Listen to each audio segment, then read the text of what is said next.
ज्योतिस्वरूपा पूर्णावतार ज्योतिस्वरूपा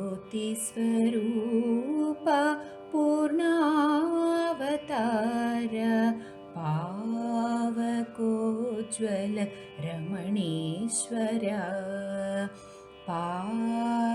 पावकोज्ज्वल रमणीश्वर आत्मा राम महाभाग आत्मा राम महाभाग पुरुषोत्तमा रमणीश्वर पुरुषोत्तमा रमणीश्वर तपोमया तिमिरहरा तपोमया तिमिरहरा महोत्साह रमणीश्वरा महोत्साह रमणीश्वरा त्रिगुणातीत सुकुमार त्रिगुणातीत सुकुमार कृपापूर्ण रमणीश्वर कृपापूर्ण रमणीश्वर ज्योतिस्वरूपा पूर्णावतार पावकोज्ज्वल रमणीश्वर आत्मा राम महाभाग पुरुषोत्तमा रमणीश्वर तपोमया तिमिरहरा महोत्साह रमणीश्वर त्रिगुणातीत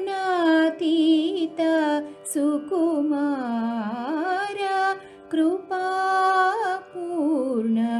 रमणीश्वर ज्योतिस्वरूपा पूर्णावतार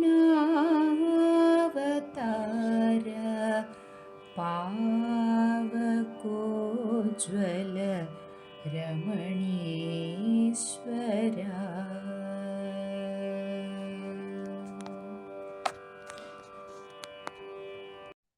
प्रज्ञानघन प्रत्यगर्थो ब्रह्मैवाहमस्मि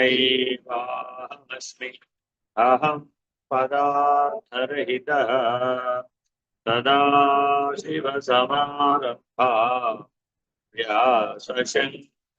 व्यासशङ्करमध्यमाम् अस्मदाचार्यपर्यन्ता वन्दे गुरुपरम्परा हरि ओम श्री गुरुभ्यो नमः हरि ओम ओम निर्भयानंदाय विद्महे अचल परिपूर्णाय धीमहि नो परात् प्रचोदयात् ओम साईश्वराय विद्महे सत्यदेवाय धीमहि तन्नः सर्वः प्रचोदयात् ओम तत्पुरुषाय विद्महे महादेवाय धीमहि तन्नो रुद्रः प्रचोदयात् ओम तत्गुरुरूपाय विद्महे ज्ञानबोधामृताय धीमहि तन्नो श्रीविद्यासागरः प्रचोदयात्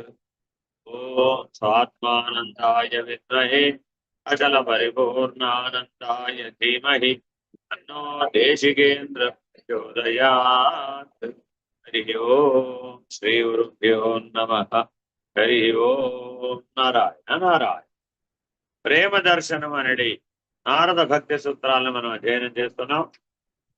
ఎక్కడ దాకా వచ్చామమ్మా? 57.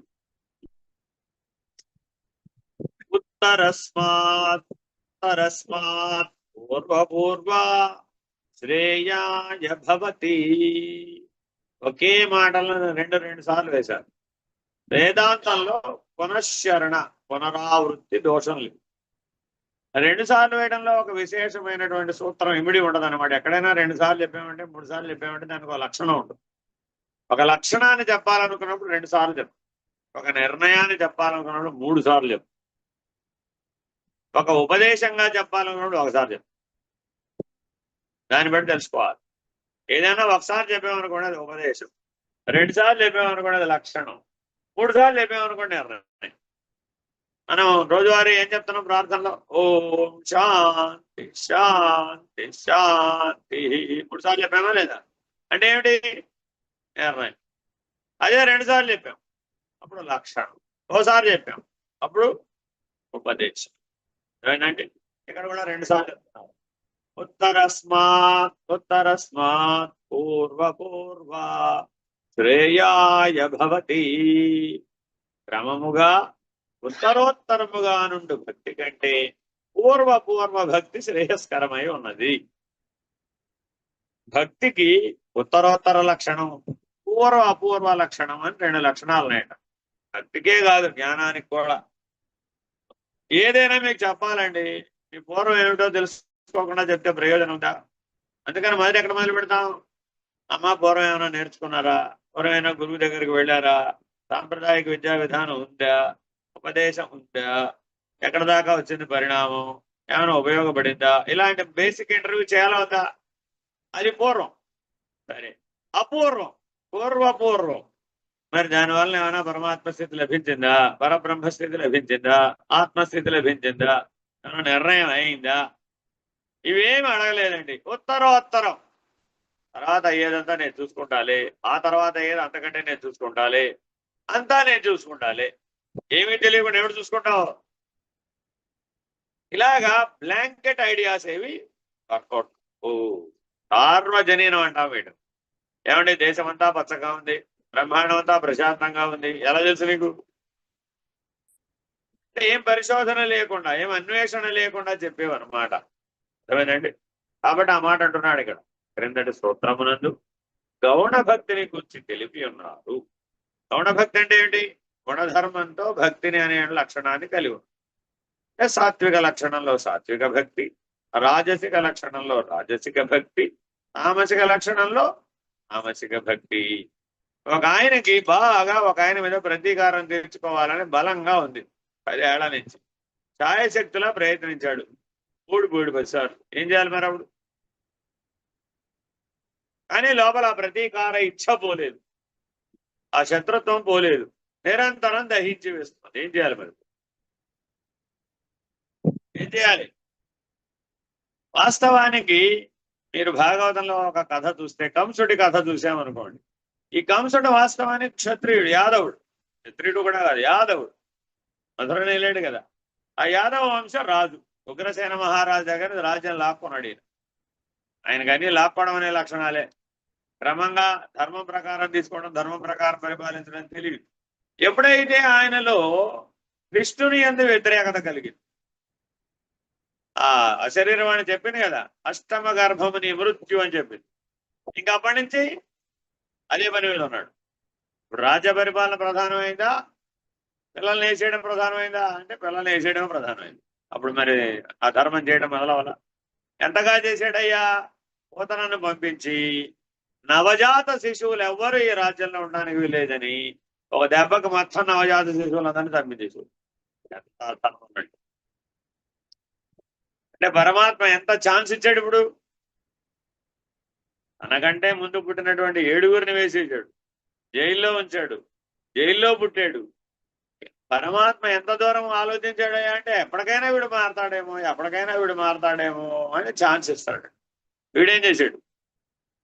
నవజాత శిశువులందరినీ వేసేసాడు. వేస్తూ ఈ పోతన పరమాత్మను కూడా వేసేద్దామని నిర్ణయం అయిపోయింది. కానీ ఏం చేశాడు? పాలతో పాటు ప్రాణాలను కూడా పుచ్చుకున్నాడు. మరి ఇప్పుడు బాలుడే, చిన్నవాడే, ఎంత చిన్నవాడు. ఆ పూతన యోజన శరీరం కలిగినటువంటిది. యోజనం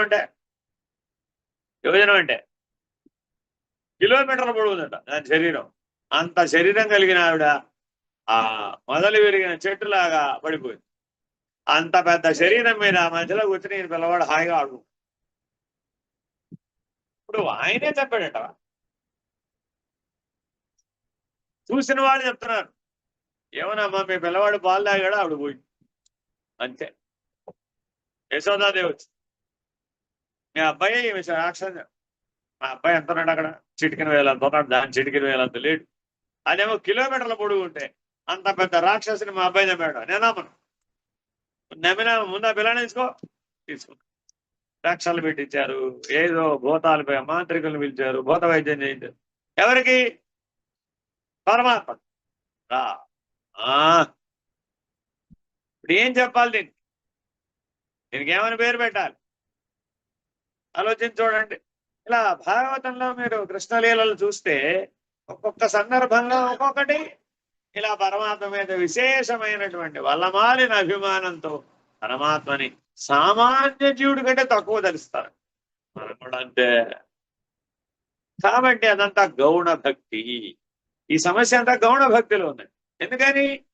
వాడి గుణం ఎలా ఉంటే ఆ గుణాన్ని బట్టి పరమాత్మ ఉన్నాడు. గుణాతీతుడు కదా పరమాత్మ. అలా ఎలా ఉంటాడండి? మా కాళికాదేవి నాలిక పెట్టుకుండొచ్చు, ఇది అన్యాయం పడగాను. అదేదో రక్త బీజుడు వేసేయడానికి ఆవిడేదో కాసేపు ఆ లీలని ప్రదర్శిస్తే మీరు చూడండి, ప్రపంచంలో ఎక్కడ కాళికాదేవి ఊరే ఎప్పుడు నాలిక పెట్టుకోడు. అలా ఎందుకుంటది? తప్పు కదా. ఏదో లోక కళ్యాణార్థం ఎవడో రక్త బీజుడు లాంటి మహామహుడిని వేసేయాల్సి వచ్చిన రోజున అది అవసరమైంది. ఆ కాసేపు ఆవిడ అలా ఉంది. ఆ కాసేపు ఆవిడ అలా ఉందని జీవితం అంతా అలాగే ఉందా? ఆవిడ జీవితం ఎంత సృష్టి ఆజనింది, సృష్టి అవతలలాగా. ఇప్పుడు మనం ఎప్పటికీ కాళికా దర్శనం అయితే ఎలా అవ్వాలి? అందుకని పరమహంసను అడిగారండి, ఏమండి ఈ కాళికాదేవికి నాలుగు ఎప్పుడు బారిన పెట్టి ఉంటుందండి, అలా ఎందుకు ఉంటదయ్యా? మా అమ్మ ఎలా ఉందో అలాగే ఉంటది. సౌమ్యకాళి, భద్రకాళి, ఆవిడ సౌమ్య రూపం, పరమ సౌమ్యురాలు, పరమశాంతమూర్తి, పరమ కారుణ్యమూర్తి. మీ అమ్మకి ఎప్పుడైనా కానీ కోపం రాలేదా? వచ్చినప్పుడు ఆ కాసేపు అలా ఉంటుంది, తర్వాత మామూలుగానే ఉంటది కదా. మా అమ్మాయినా అంతే అన్నాడు. కాబట్టి ఎంత దగ్గరతనం ఉంది ఇప్పుడు ఆయనకి అమ్మతో, అమ్మలగన్నయ్య అమ్మతో. మరి మనకుందా? మనం అలా భావించామా?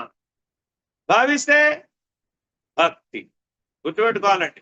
అందుకని గౌణ భక్తి నుంచి మానవుడు ఎదగాలి, నిజ భక్తికి ఎదగాలి, అనన్య భక్తికి ఎదగాలి, విశేష భక్తికి ఎదగాలి. కాబట్టి సాత్వికాది భేదముల చేతను, ఆర్తాది భేదముల చేతను, అది కూడా చెప్పాము ఆల్రెడీ. ఆర్తో జిజ్ఞాసురర్థార్థి జ్ఞానే చ భరతర్షభ. ఆ 4 భేదముల చేత కూడా భక్తులలో తేడాలుంటాయి. 3 గుణాల ద్వారా కూడా భక్తులలో తేడాలుంటాయి. వాటిలో ఉత్తరోత్తర భక్తుల కంటే పూర్వ భక్తులు శ్రేష్టములని ఇతర పేరు. అనగా తామస భక్తి కంటే రాజస భక్తి, రాజస భక్తి కంటే సాత్విక భక్తి శ్రేష్టం. లే అర్థార్థి భక్తి కంటే జిజ్ఞాసు భక్తి, జిజ్ఞాసు భక్తి కంటే ఆర్త భక్తి శ్రేష్టములైనవి అర్థం. అయితే ఇవన్నీ ముఖ్య భక్తి కంటే తక్కువే.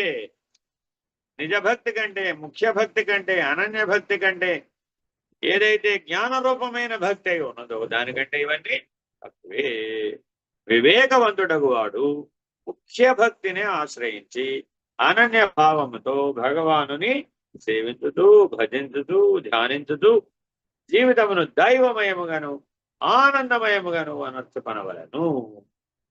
జీవితంలో ఏం ఒడిదుడుకులు రావా? ఎవరి జీవితంలో అయినా సరే పెద్దవాళ్ళు వెళ్ళిపోతుంటారు, చిన్నవాళ్ళు పుడుతూ ఉంటారు.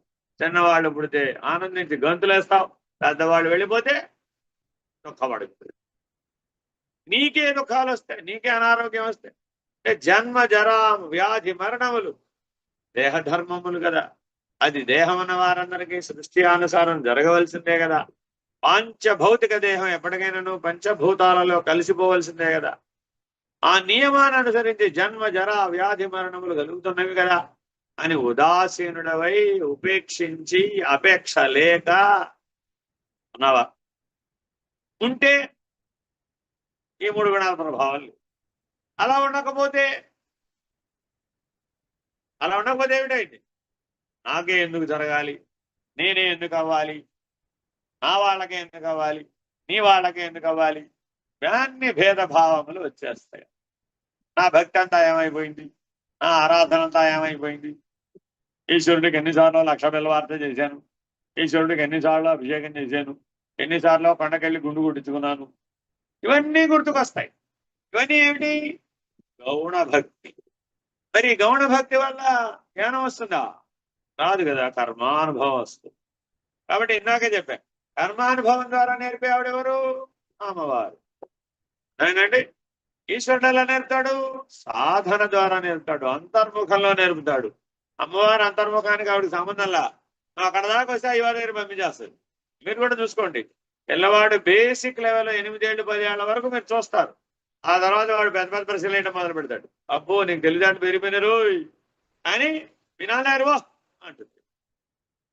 ఈవిడ చెప్పచ్చుగా, పనికిరాదు. ఈవిడ చెప్తే నచ్చదు వాడికి, ఇక నచ్చకపోగా నాటదు ఆవిడికి. వాడిని మార్చడం అయ్యే పని. అందుకని 8 10 ఏళ్ళు దాటగానే వాడి పరిణామాన్ని బట్టి వాళ్ళ నాన్న దగ్గర పంపించాడు. ఆయన ఏం చేశాడు? చూశాడు, ఆయన చెప్పాలా గురువు గారు చెప్పాలా? ఏం చేస్తాడు అప్పుడు? ఒరే నీకు మరీ తెలివితేటలు ఎక్కువైపోయినారా, ఇప్పుడు శాస్త్రం కావాల్సిందే నీకు. శాస్త్రవాక్యం గురువాక్యం లేకపోతే నీకు పరిణామం సరిగా రాదు అని గ్రహిస్తాడు తండ్రి. గ్రహించి ఏం చేస్తాడు? గురుకులాన్ని పట్టుకెళ్తాడు. తండ్రి బాధ్యత అది. అప్పచెప్పేశాడు. ఏమని చెప్పాడు గురువు గారికి? అబ్బో మా వాడికి విపరీతమైన తెలివితేటలు వచ్చేసినాయండో, మా వాడికి కనపడటానికి చూడటానికి లిల్లిపుట్టి 8 ఏళ్ల వాడే కనపడుతున్నాడు, కానీ వీడికి అఖండమైన తెలివితేటలు ఉన్నాయండో, నేనే సమాధానం చెప్పలేకపోతున్నాను అని ఇంట్రడక్షన్ ఇచ్చాడు. ఇప్పుడు గురువు గారు ఏం చేస్తాడు? ఓహో అలాగా, పర్వాలేదు లేదు, ఇక్కడ మన వాళ్ళందరూ అట్లా వచ్చిన వాళ్ళని నేను చూస్తానండి అలాగే. మరి ఇప్పుడు వాటి సంశయాలన్నీ పోగొడతాడా? పోగొట్టడా? పోగొడతాడు. ఎందుకని? గురువు తల్లి పని చేయగలడు, తండ్రి పని చేయగలడు, అటుపక్కన్న పరమాత్మ పని కూడా చేయగలడు. గురువు అంత సమర్థుడు అనమాట. అందుకనే గురువుని సమర్థుడు అంటాం. మరి తల్లి తండ్రి సమర్థులు కాదా? మంచి అర్థులే అయి ఉండవచ్చు, కానీ తల్లిని గురువుగా తండ్రిని గురువుగా స్వీకరించలేవు. నువ్వు వివాహం చేసేటప్పుడు భార్యాభర్తలు ఇద్దరికి చెప్తాం, అమ్మ మీరిద్దరు ఒకరికొకరి గురువు అని. నిజంగా నిజ జీవితంలో అలా గురు శిష్యుల వల్లే ఉంటున్నారా? ఉంటే ఇప్పుడు తగాదేముంది అసలు? తగాదా లేదు, పోరాటం లేదు, ఆరాటం లేదు, అపేక్షలు లేవు. ఇద్దరు మోక్షం కోసమే శ్రమిస్తారు, ఇద్దరు మోక్షం కోసమే జీవిస్తారు. మిగిలిన అప్రధానం అయిపోతుంది. దగ్గర ఇప్పుడు ఎవరైతే దంపతులు వస్తున్నారో వాళ్ళిద్దరు ఎందుకు వస్తున్నారు? మిగిలిన వాళ్ళు ఒక్కళ్ళే ఎందుకు వస్తున్నారు? ఒకసారి ఆలోచించుకోండి. ఎక్కడైనా సత్సంగంలో 99% మంది ఒక్కళ్ళే వస్తారు. భార్య వస్తే భర్త రాడు, భర్త వస్తే భార్య. అప్పటికీ చెప్తాం, అమ్మ మీ మగవాళ్ళకి చెప్పండి, మీ ఆడవాళ్ళకి చెప్పండి బాబు, తీసుకొని రండి. ఒకసారి వింటే, ఒకసారి వాళ్ళు చూస్తే వాళ్ళకి ఆ అభిప్రాయం మారిపోతుంది. వాళ్ళు కూడా సాధన చేయాలనిపిస్తుంది, వాళ్ళు కూడా స్థితిని పొందాలనే అపేక్ష కలుగుతుంది, జ్ఞానాన్ని పొందుతారు. ఈ జన్మలో కాబట్టి వచ్చే జన్మకైనా పని చేస్తుంది. ఇవన్నీ చెప్తాం. మీరు వెళ్ళి చెప్తారు ఇంటికి వెళ్ళి. ఏమంటారంటావు? ఏమంటారండి మా ప్రసాద్ గారు? ఏమంటారు? ఇంకా అంత స్థాయి రాలేదండి అంట. నాకే వచ్చి చెప్తారు, మీరు రమ్మన్నారటండి, చెప్పింది మా ఆవిడ, ఇంకా అంత స్థాయి రాలేదండి, వచ్చినప్పుడు తప్పకొస్తాను అయిపోతుంది. ఎప్పుడు ఇదే చెప్తాడు. 5 ఏళ్ల నుంచి చెప్తాడు, 5 years నుంచి. నాకు అప్పుడప్పుడు కనబడుతూనే ఉంటారు కదా, మీరు కనపడకుండా ఏం పోరు. మీ వాళ్ళు ఇంట్లో వాళ్ళు నాకు తెలియకుండా ఎట్టపోతారు. కానీ కనపడినప్పుడు అడుగుతా కదా, ఏమయ్యా ఎక్కడా కనపడలేదేంటి, రావట్లేదేమిటి, ఏం మాట్లాడలేదేమిటి, ఏమైనా చదువుతున్నావా ఏమిటి, ఏమైనా సందేహాలు ఉన్నాయి, వస్తే అడుగు అంటాం. మీకేం చెప్తాం, వాళ్ళకి అదే చెప్తాం. కానీ వాళ్ళు ఏమంటారు? ఇంత ఎందుకురా బాబు మనకి, అవునన్నా సమస్య ఏంటో కాదన్న సమస్య. అందుకని ఏం చేస్తారు? తెలివిగా తప్పించుకునే ప్రయత్నం. అదే భక్తి. భక్తి లేదా ఇప్పుడు వాళ్ళకి? చెప్తాడు, ఆ రోజు నిత్యపు చేయమన్నారు కదని చేస్తాం.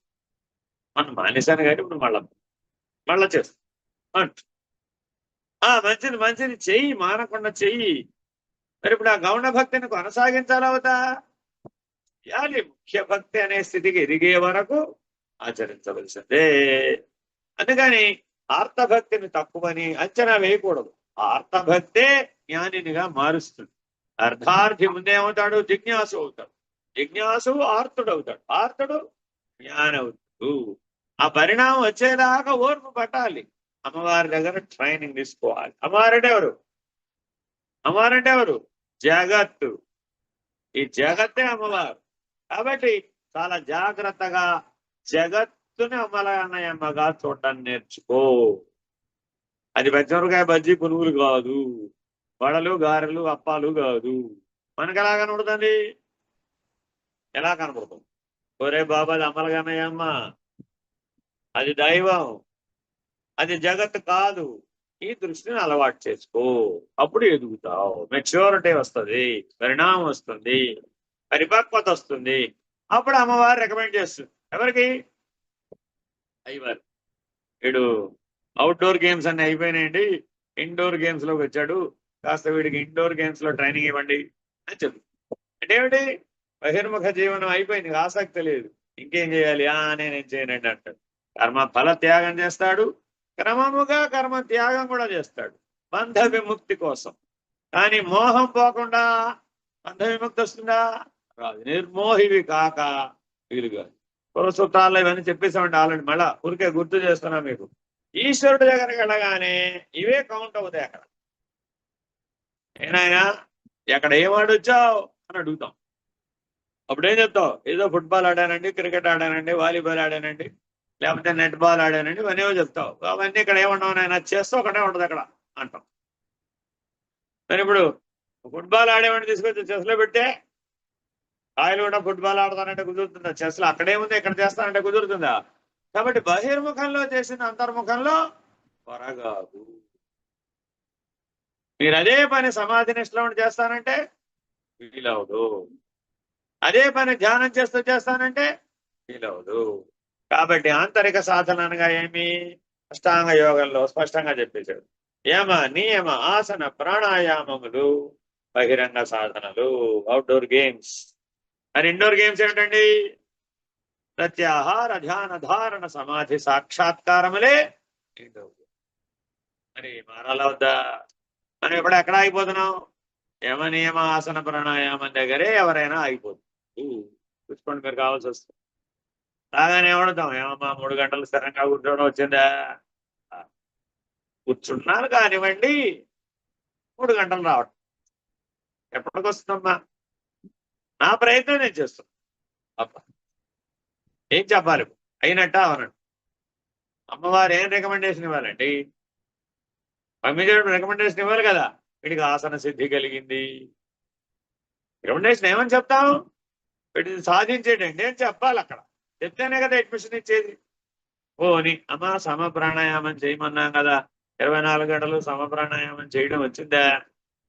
24 గంటలు రాలేదు కానివ్వండి, చేసినంతసేపు మాత్రం సమ ప్రాణాయామం. ఎంతసేపు చేస్తున్నావమ్మా? 30 నిమిషాలు చేస్తాం. ఊరికి 30 నిమిషాలు సమ ప్రాణాయామంతో ఏమిటవుతుంది? ఏమైనా అవుతుందా? ఏమవదు కదా. మరి ఇప్పుడు ప్రాణాయామ సిద్ధి కలిగిందా? ఓని 5 నియమాలు యమము, 5 నియమాలు శమము. అంతరింద్రియ నిగ్రహం 5, బహిరేంద్రియ నిగ్రహం 5. మరి అదన్నా సాధించావుడయ్యా? ప్రయత్నం అయితే చేస్తున్నానండి, అంతకుముందు అది కూడా లేదు. కానీ ఇప్పుడు బాగా ప్రయత్నం చేస్తాను. దేనికి? బాహ్యేంద్రియ నిగ్రహానికి, అంతరింద్రియ నిగ్రహం. అన్నాడా? ఆయన రోజులో మౌనంగా ఎంతసేపు ఉంటున్నావు నాన్న అంటే, బాహ్యేంద్రియ నిగ్రహంగా వాగింద్రియ నిగ్రహం, వాక్ సంయమనం. అది దేని కిందకు వస్తుంది? నియమం కిందకు వస్తుందండి. యమం అంటే అంతరింద్రియ నిగ్రహం, శమము అదనమాట. శమము దమము అదేంటంటే అదే యమము నియమం. జాగ్రత్త, కొద్దిగా తేడా ఉండదు, పర్వాలేదు, యాజ్ ఇట్ ఈజ్గా తీసుకోవచ్చు. కానీ మరి వచ్చిందా? ఎవ్వరు నన్ను పలకరించినంత వరకు నేను మౌనంగానే ఉంటాను. ఇప్పుడు సిద్ధి చెందిన పొందినట్టేనా? ఎవరు పలకరించకుండా పోయిన ఎంతసేపు ఉంటారయ్యా? మా వాళ్ళు నన్ను 3 నిమిషాలు కూడా వదిలిపెట్టారు. ఇప్పుడు ఎంతసేపు మౌనంగా ఉన్నట్టు? కొన్ని అందరు వెళ్ళిపోతారు కదా, ఆయన ఆఫీస్కి వెళ్ళిపోతాడు, పిల్లలు స్కూల్కి వెళ్ళిపోతారు, నువ్వు ఒక్కటివే ఉంటావు కదా, మౌనంగా ఉండొచ్చు కదా. ఎప్పుడో సాయంత్రం 6ంటికి కదా వచ్చేది, పొద్దున 10ంటికి వెళ్ళిన వాళ్ళు 6ంటికి వస్తారు కదా, 8 గంటలు మౌనంగా ఉండొచ్చు కదా. నాలో నేనేం మాట్లాడు. ఇప్పుడు వీడికి మరి ఇప్పుడు యమ నియమాలు ఉన్నట్టు శమధమాలు ఉన్నట్టు ఎట్లా చెప్పాలి? ఏమని శివజ్ఞానం ప్రదాయని అయినటువంటి ఆవిడ ఈశ్వరుడి దగ్గరికి అమ్మవారు ఏమని చెప్పాలి? నీ గురించి ఇంట్రడక్షన్ ఏమని ఇవ్వాలి? ఆయన అక్కడ అడుగుతాడు కదా, ఏమయ్యా స్కూల్లో ఏం నేర్చుకున్నావు అంటే అడుగుతాం కదా కాలేజీకి వెళ్ళినప్పుడు. మరి అట్లాగే ఈశ్వరుడు కూడా, ఏమయ్యా అమ్మవారి దగ్గర ఏం పొందావు, యమధమాలు అయినయ్యా, యమనియమాలు అయినయ్యా, ఏం సాధించావు అని అడుగుతాం కదా. అడిగినప్పుడు మరి వీటిలా చెప్పాడు అనుకోండి, అప్పుడు ఎవరిని అడుగుతారు, ఏంటమ్మా వాట్ ఆర్ యువర్ రికమెండేషన్స్, నువ్వేం చెప్పావు, వీడి దగ్గర ఏముంది, ఏం చెప్పాలి ఇప్పుడు, మళ్ళీ నువ్వే తెచ్చుకోబా అని అనడానికి ఈశ్వరుడికి ఎంత పని అంటావు, రెప్పపాటు. అందుకనే మనం ఎన్నో జ్ఞాన మార్గ సాధనలను అనుష్ఠించినప్పటికీ కర్మఫలం అనే బంధంలో నుంచి తప్పుకోలేకపోతాం, బాధలలోంచి తప్పుకోలేక. అన్ని చదివేశారు, అన్ని వినేశారు, అన్ని తెలిసేసుకున్నారు, కానీ పరిణామం పూర్తి కాలేదు, స్థితి మారలేదు, స్థాన నిర్ణయం అవ్వలేదు, లక్ష్యం అంటే ఏంటో తెలియబడలేదు, ఆ పరిణామాన్ని అందుకోలేదు. మరి అప్పుడు ఏం చేయాలి, బ్యాక్ టు పెవిలియన్, మళ్ళా అమ్మవారి దగ్గర పంపించేశాం. అమ్మవారు వెంటనే ఏం చేస్తుందంటే, ఈ ఉపాధిలో నువ్వు చేయగలవా లేదో చూస్తా. ఎందుకని పార్సల్ రిటర్న్ వచ్చింది, పంపిస్తే వాడు తీసుకోవాలి, నాట్ క్వాలిటేటివ్ అని తిప్పేసాడు. ఇప్పుడు ఏం చేయాలి, అమ్మగారు వెంటనే చూస్తుంది, ఆవిడ చాలా తెలివైన ఆవిడ, ఈ ఉపాధిలో ఉండి నువ్వు సాధించగలవా లేదా అని ఒక్కసారి కళ్ళు మూసుకు చూస్తుంది. ఆవిడ కళ్ళు మూసుకునే చూడగల, కళ్ళు తెరిచి కూడా చూడగలదు. ఏం చేస్తుంది, చూడగానే ఆవిడకి ఏం అర్థమైపోతుంది, ఓరే ఓరే ఓరే ఓరే ఓరే లాభం లేదురా అబ్బాయి, నీకు వేరే ఉపాధిని ఇస్తాం అంటే. ఆవిడ చేతిలోనే ఉంటుంది మృత్యుదేవత, ఆవిడ బంటు. వెంటనే పెద్ద పెద్ద కష్టాలు, పెద్ద పెద్ద వ్యాసులు, పెద్ద పెద్ద సమస్యలన్నీ వచ్చేస్తాయి. అంతే, జై బాబా, ఇక్కడ నుంచి వెళ్ళిపోవడం, అక్కడ వెళ్ళిపోవడం, మళ్ళా మొదలు ట్రయల్ ఈజ్ అగైన్ ఆన్. మరి ఆవిడ అలా మార్చాలవుతా, మార్చకపోతే ఈ ఉపాధిలో ఉండి సాధించలేదు, ఎందుకని జీర్ణం అయిపోయింది. ఈ కథ అంతా జరిగేటప్పటికి వస్తువు జీర్ణం అయిపోయింది, ఉపాధి జీర్ణం అయిపోయింది. మరి ఇప్పుడు ఏం చేయాలి, సాధించలేదు కదా మరి. అందుకని ఆవిడ ఏం చేస్తుందంటే, ఇది లాభం లేదు రాబాయ్, ఈ మందుతో తగ్గే వ్యవహారం కాదు ఇది, గుండె తీసుకుంటూ పెట్టాల్సిందే, మైండ్ తీసి మైండ్ పెట్టాల్సిందే, అలా ఇక్కడ కుదరదురా బాబు, కొత్త ఉపాధి తెచ్చేస్తే, అందులో కొత్త ఉపాధి కదా, న్యూ మైండ్, న్యూ హార్ట్, బాగా కొత్త ట్రయల్స్, న్యూ ప్లాన్స్ అని అప్పుడై, బాగా ఐడియాలు అని అప్పుడై అని అందులో పంపిస్తుంది. మంచిది, అందులో తప్పేం లేదు, అందులో అశుభం ఏం లేదు, అశౌచం అంతకంటే ఏం లేదు. కానీ దేహభావనని, అభిమానాన్ని పొందడమే అశౌచం. అదంతా గౌణ భక్తిలో భాగం, ఇది మర్చిపోకూడదండి. ఎప్పుడెప్పుడు మీరు అభిమానం కలిగిన, ఎప్పుడు అహంకారం కలిగిన, ఎప్పుడు అజ్ఞానం కలిగిన, ఎప్పుడు అవివేకం కలిగిన, ఇదంతా గౌణ భక్తి వల్ల కలిగింది. తప్పక మనం ఎక్కడికి మారాలి, వివేకవంతుడకు వాడు ముఖ్య భక్తిని ఆశ్రయించి అనన్య భావముతో, వెరీ వెరీ ఇంపార్టెంట్, అనన్య భావముతో సేవించు. అంటే ఏం చేయాలి, మీరు రోజు చూస్తున్నారు, నేను కూడా మీతో పాటే వస్తున్నా, హారతి అటెండ్ అవుతున్నా, విభూతి పెట్టుకుంటున్నా, నమస్కారం పెట్టుకుంటున్నా, వచ్చేస్తున్నా. ఏం చెప్తున్నావు అప్పుడు, స్వామి మీకు మాకు భేదం లేదు, ఈశ్వరా నీకు నాకు భేదం లేదు, అమ్మా నీకు నాకు భేదం లేదు, అనన్య భావన, ఇది ముఖ్య భక్తి, వెరీ వెరీ ఇంపార్టెంట్. ఈ ముఖ్య భక్తితో కూడా అభిషేకాలు చేయవచ్చు, అర్చనలు చేయవచ్చు, అన్ని షోడశోపచారాలు చేయవచ్చు, చతుషష్యోపచారాలు కూడా చేయవచ్చు. శరీరం ఉంది కదా, శరీర ప్రాణ మనోబుద్ధి చైతన్యాలు ఇంకా పనిచేస్తున్నాయి కదా, కాబట్టి భక్తిని ఆచరించగలమా లేదా, బాగా ఆచరించవచ్చు. కాబట్టి కానీ ప్రధానంగా దీన్ని ఆశ్రయించాలి, అనన్య భావాన్ని ఆశ్రయించాలి. జాగ్రత్తగా ఏమేం చేయాలండి, సేవ చేయాలి, భజించాలి, ధ్యానించాలి, జీవితమును దైవమయముగా ఆనందమయముగాను అనర్చుకోవాలి. అప్పుడే జన్మ సార్థకము కాగలదు. అయితే అట్టి మహోన్నత దైవీ స్థితిని సాధించుటకు నిరంతర సాధన, అనవరత అభ్యాసం. రెండింటికి ఏమిటి తేడా, నిరంతర సాధన, అనవరత అభ్యాసం. నిరంతర సాధన అంటే, నిరంతర సాధన అంటే శ్వాసతో సమంగా చేయాలి. అనవరతం అంటే రెండో మాట ఏమిటి, నిరంతర సాధన, అనవరత అభ్యాసం అంటే ఏమిటి, మెలకువ కళా నిద్ర గుర్తించకుండా ఉండే స్థితికి చేరాలి, అది అనవరత అభ్యాసం. పగలో రాత్రో తెలియదు వాడికంతే.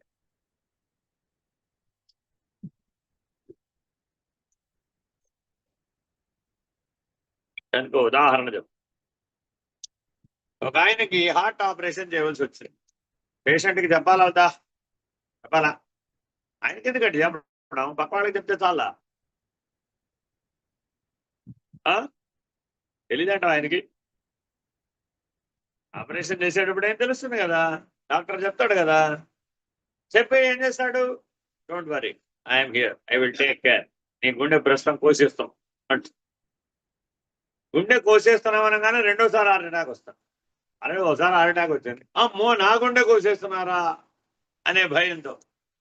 అందుకని తెలియకుండా ఏం చేస్తారు, ముందే మత్తిచ్చేస్తాం. ఇంకేం గోవింద, జనరల్ అనస్థీషియా ఇచ్చేస్తాం.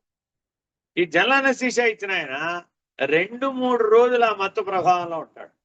ఎలా తెలివి వస్తూ ఉంటుంది, పోతూ ఉంటుంది, వస్తూ ఉంటుంది. అలా 2-3 రోజులు పాటు పడుతుంది. అంత తొందరగా తగ్గిపోతుందంటే. లోకల్ అయితే వెంటనే తగ్గిపోతుంది, కానీ ఈ జనరల్ అనస్థీషియా తాగరు. ఈ 2-3 రోజులు ఆ మత్తులో ఉన్నంతసేపు ఆయనకేం తెలియదు. బయటకు వచ్చినప్పుడల్లా మాత్రం ఆ ప్రపంచం తోస్తూ ఉంటుంది. మనం కూడా ఈ భక్తిలో ఇలాగే ఉంటాం. భక్తిలో శాంతం మునిగామనుకోండి, ఈ ప్రపంచం తెలియదు. వాడు లేచినప్పుడు ఎలా అడుగుతుండే, ఇప్పుడు పొద్దునైందా రాత్రి అయిందా అంటాడు.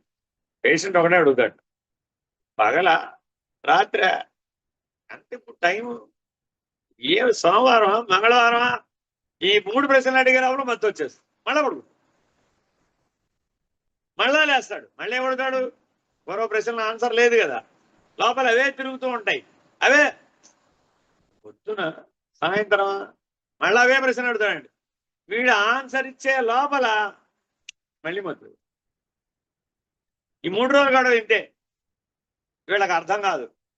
డాక్టర్ గారు వచ్చినప్పుడు ఏమంటే ఈ పొద్దున సాయంత్రం తెలియట్లేదు ఎందుకో, ఏ వారం తెలియట్లేదు, దీనికి ఏమిటంటే పర్వాలేదులేమ్మా, ఏం పర్వాలేదు. అది కాస్త తెలివి వచ్చిపోతూ ఉంటుంది. ఆయనకి ఏదో డౌట్ ఉంది, ఆ డౌటే రిపీట్ అవుతుంటుంది. 3 రోజులు అయితే తగ్గిపోతుంది, ఏం పర్వాలేదు, దాని గురించి మీరు బీపీ పెంచుకోమాకండి, మిమ్మల్ని అడ్మిట్ చేయాల్సి వస్తుంది అని వీళ్ళకి చెప్తారు.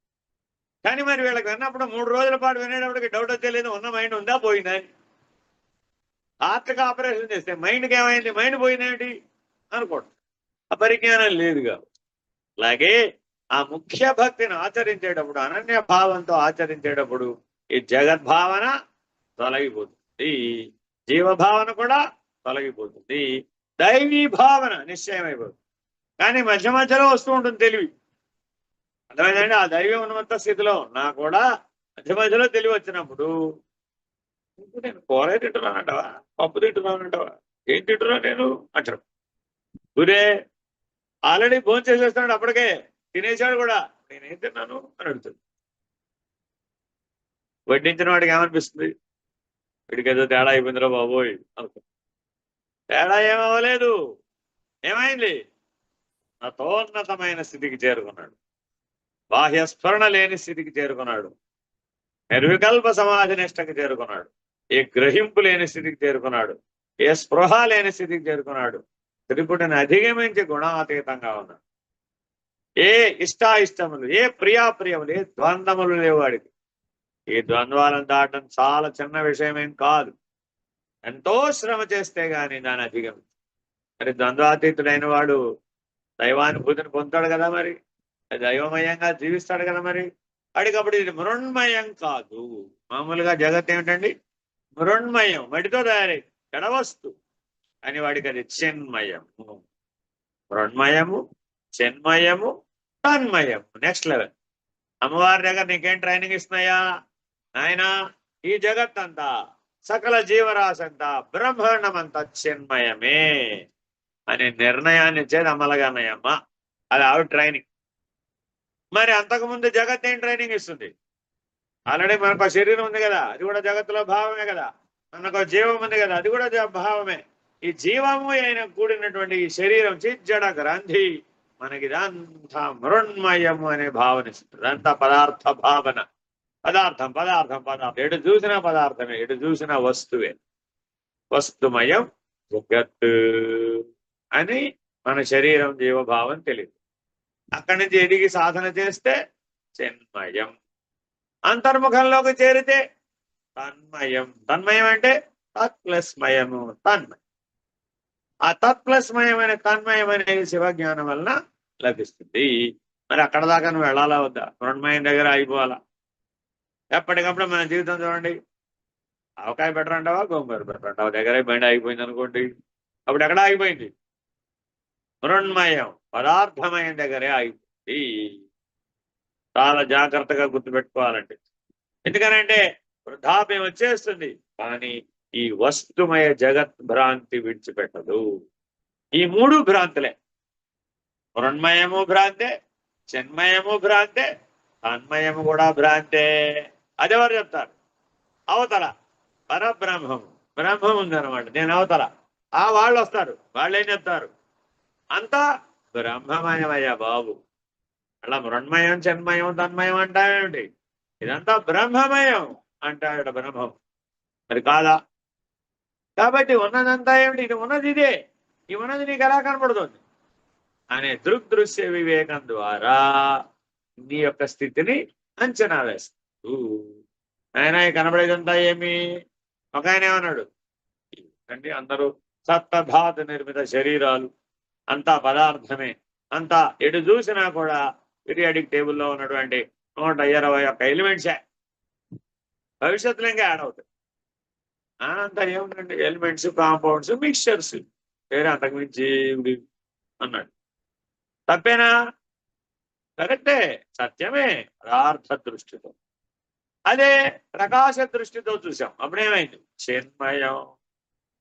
అందుకని మీరు అప్పుడప్పుడు సాధన చేసేటప్పుడు మీలో వెలుగుని, మీ చుట్టుపక్కల వెలుగుని, బ్రహ్మాండమంత వెలుగుని దర్శిస్తారు. అదేమిటి? అమ్మవారి దయ, అమ్మవారి అనుగ్రహం కలిగింది అనమాట.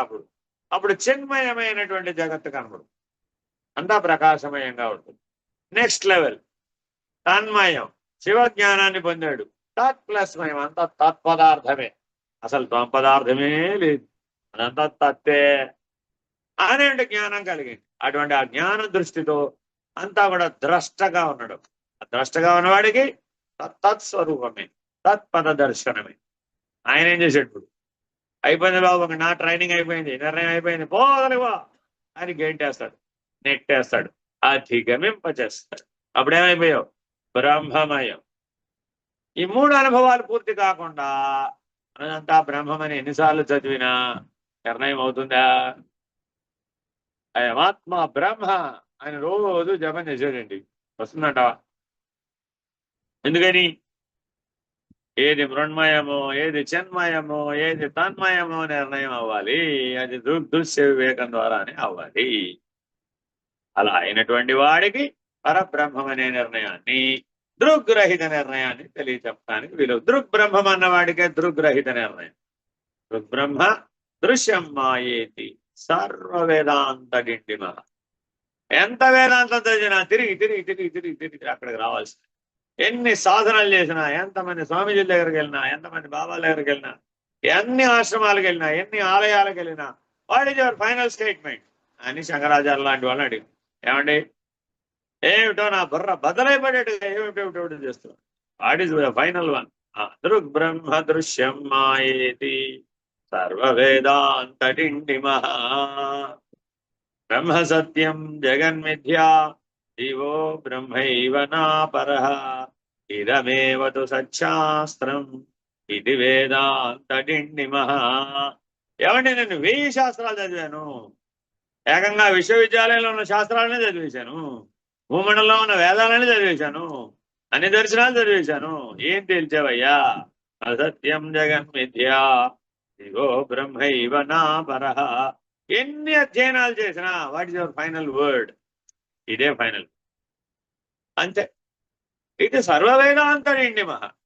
108 ఉపనిషత్తులు చదివినా, బ్రహ్మసూత్రాలు చదివినా, సకల శాస్త్ర సారాన్ని అవపోసన పట్టినా ఈ నిర్ణయమే ఆఖరి నిర్ణయం అనే నిర్ణయ వాక్యాలన్నీ కలిపి బ్రహ్మజ్ఞానావళి మాలలో శంకరాచార్యులు సూటిగా ఆ బ్రహ్మమయం అనేటటువంటి స్థితిలో ఎలా ఉండాలి, ఆ నిర్ణయం ఎలా కలుగుతుంది అని క్రమమంతా అందులో చెప్తుంది.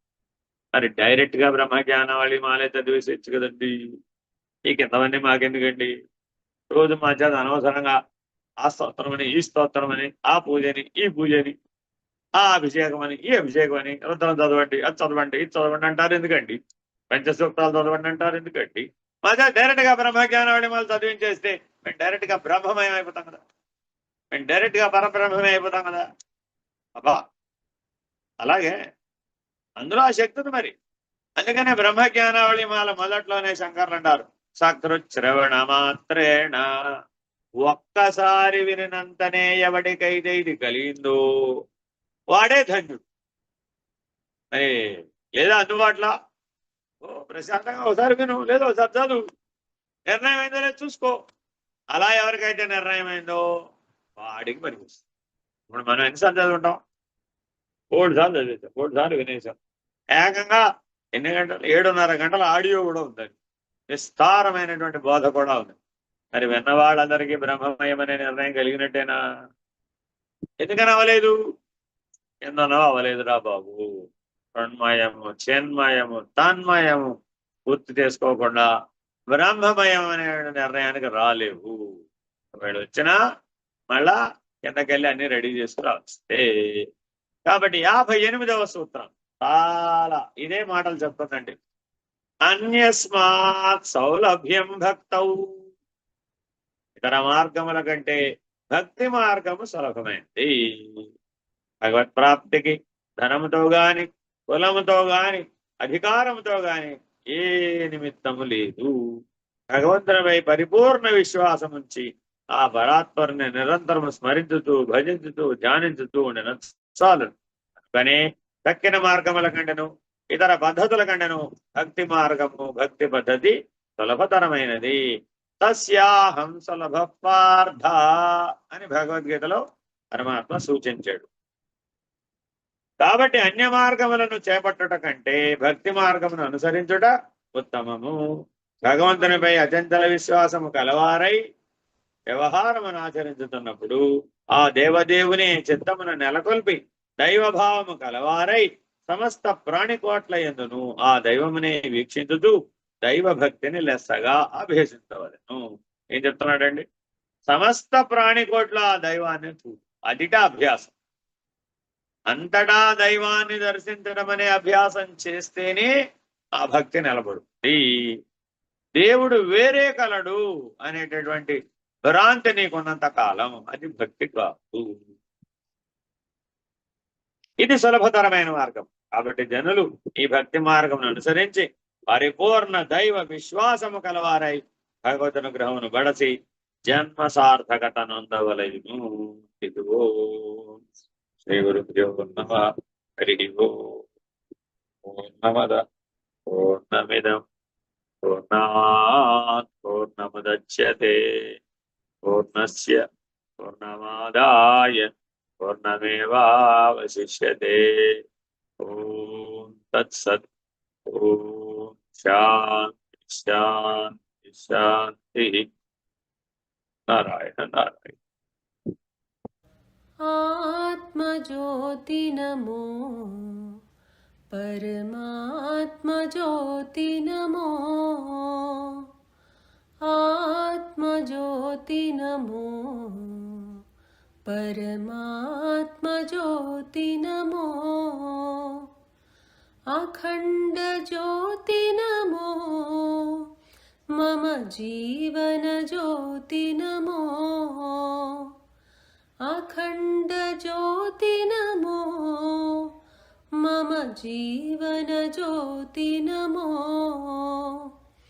अंतर्यामि नमो श्री सद्गुरु साई नमो अंतर्यामि नमो श्री सद्गुरु साई नमो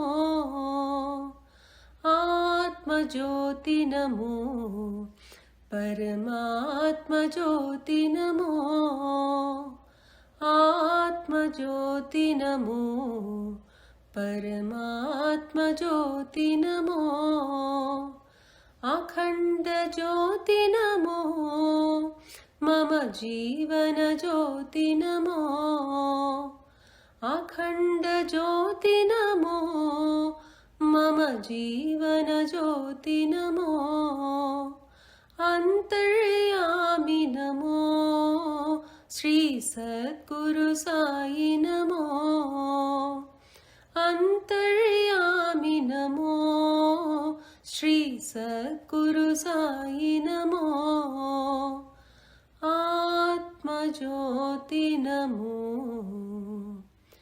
परमात्मा ज्योति नमो आत्मा ज्योति नमो परमात्मा ज्योति नमो।